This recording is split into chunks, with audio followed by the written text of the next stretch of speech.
ڈالتے ہیں، ایک ہاتھ سے رکانہ کو اٹھا کر زمین پر پٹک دیتے ہیں۔ رکانہ کو یقین نہیں ہوتا کہ مجھے پٹک دیا گیا ہے۔ کیوں؟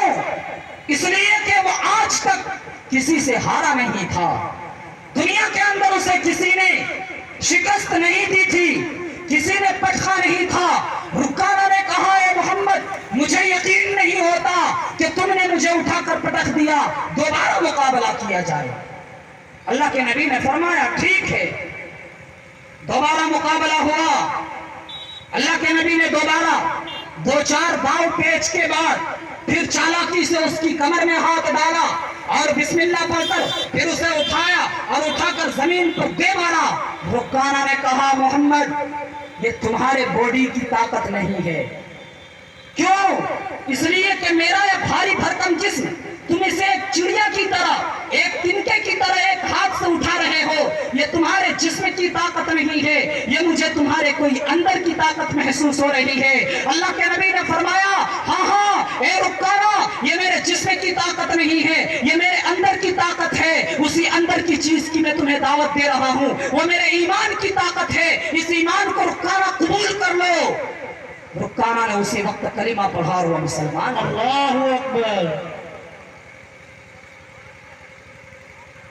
یہ ہے ہمارے نبی۔ نبی کی سیرت پڑھیے مسلمانوں، نبی کی زندگی دیکھیے۔ نبی رکانہ جیسے پہلوان کو شکست دے سکتے ہیں، اٹھا کر زمین پر پٹک سکتے ہیں، کیا وہ کوڑا ڈالنے والی عورت سے بدلہ نہیں لے سکتے؟ کیا اپنے چچا حضرت حمزہ کو قتل کرنے والے سے بدلہ نہیں لے سکتے؟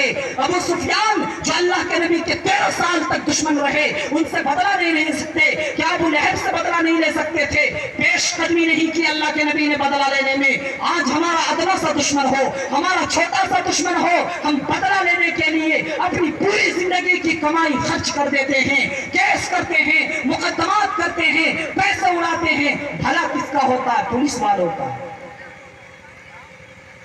کسی صاحب نے اس پر ایک چھوٹا سا لطیفہ لکھا ہے، دنیا کا سب سے بڑا بیوقوف انسان وہ ہے جو عدالت میں انصاف مانگنے چاہے۔